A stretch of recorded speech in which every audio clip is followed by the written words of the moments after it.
right, good afternoon. I'm here with Miss Summers here at Kingwood Middle School in Humble ISD. She is our reading strategy teacher and our emerging bilinguals teacher as well. So I'm just going to sit down and ask her a few questions about, her approaches and methodologies when it comes to our emerging bilingual students and any tips that I can use going to my future classroom next year. So thank you, Ms. Summers, for joining me in this interview. The first question I have for you is, what do you know about linguistics? Well, if you think about how we ourselves have learned language from a very young age, how you see parents teaching their children how to speak and learn, that is exactly the process that we follow when we're working with our beginner EB students. We have some students that enter the school environment who are, they don't necessarily have fluency and in their own home language. Mm-hmm. So we're having to kind of rely upon those very basic learning skills. Definitely. Even here. So we provide phonics instruction, speaking and communication.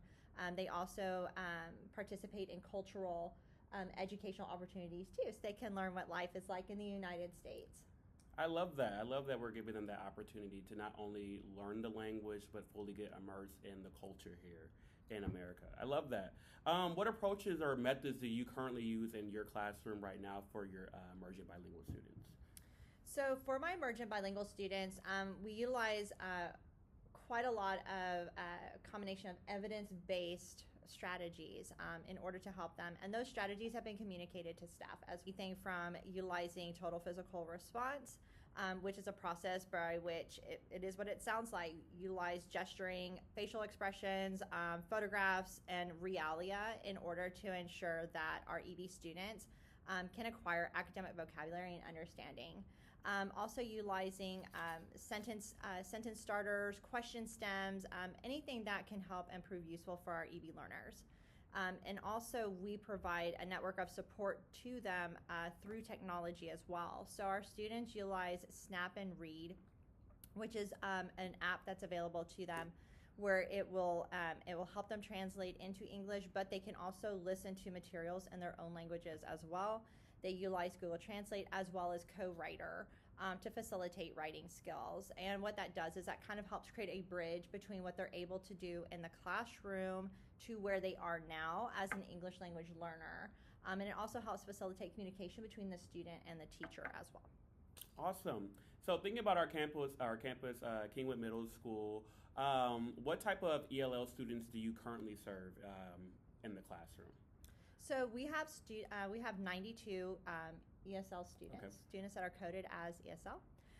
And we have students all the way from very beginning newcomer students who have never spoken English before, all the way to students that are rated advanced high, and hopefully will be reclassifying out of ESL this year. So we have a wide variety of students here at Kingwood Middle School that need support. Our more advanced students, they're pretty independent. If they need something or if their instructors need any sort of assistance, it's more of a reach out to me and let me know. And then for our beginning and intermediate students, that's where you'll find the highest levels of support. Okay. Do any of these students face any challenges, whether it be academically, socially, emotionally, that you've seen in the classroom? Absolutely, all of the above. So especially for our newcomers, our beginning EB students, our intermediate students who are really still learning how to communicate, social relationships, especially at the very beginning and the onset of the school year, are extremely important to help them develop. So one of the things that I do is I'm also a coach here at Kingwood Middle School, so I help involve them in extracurricular activities at school, so then that way they have a pathway to develop relationships with their fellow students. So for instance, I have some students who participated on my cross-country team. I have students that are on the track team, on soccer team. They also do academic activities like UIL and theater, fine arts, and art, things like that. So they're very involved within the school community, and that's helped them develop relationships with their peers. I think in a much more accelerated way versus if we had just kind of left things to natural circumstances. Yeah, certainly. I do like that. I like to hear that they're being able to, be introduced to different things, to be able to, cultivate relationships with their peers outside the classroom, whether it be with the sport, UIL, any of those different things.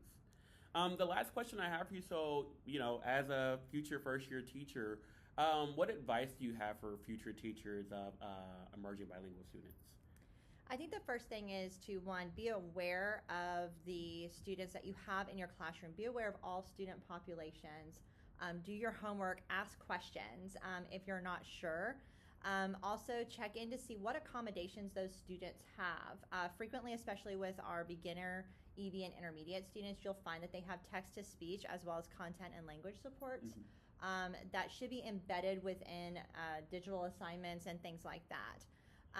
I also think being ready to provide them with scaffolding to support their learning, whether that be in the form of question stems or sentence starters.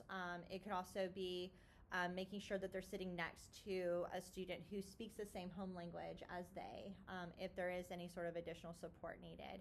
I think really just getting to know your students is really the first line of defense when you find yourself in a situation where you have EB students in your classroom. It's just being aware and finding out what their needs are and communicating with parents at home, providing those resources to them as well. Definitely. Well, thank you, Ms. Summers, for your time. I appreciate all the advice that you've given and the insights that you're getting when it comes to emerging bilingual students. I look forward to speaking with you in the future. Okay. Thank you so much.